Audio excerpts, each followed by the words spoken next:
Hello everyone and welcome to Aquatics by Nature. I thought I'd just make a quick little impromptu video to show you this old aquarium. This tank was actually set up in 2007 and was actually my very first Walstad experiment. It was kind of thrown together from an old tank, old light, whatever I had kicking about. It's a typical Walstad tank with about an inch of soil, an inch of gravel, and it's just been left to evolve. Over all the years, it's pretty much just had the same plants in it. It just ticks along. I don't think in all that time it's actually ever had a water change. I just rely on removing excess plants to remove the excess nutrients like nitrates and phosphates, etc. It's really a very, very simple tank.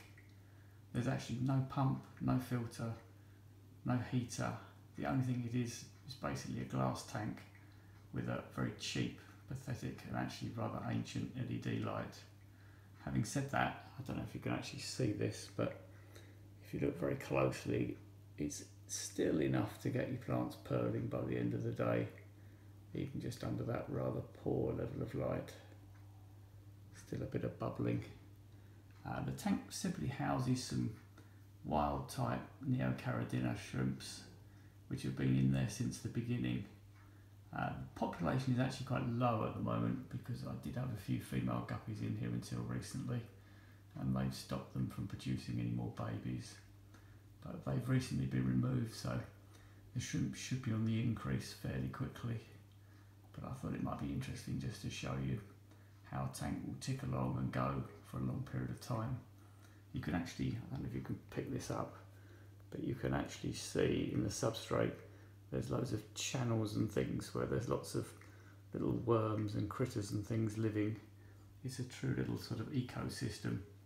And the bottom of the tank, you can't actually see the gravel anymore because there's actually at least an inch, maybe an inch and a half of mulm built up on the bottom of the tank, because in all those years the tank has never been siphoned, it's never been cleaned, it's just been allowed to tick along and do its normal natural thing.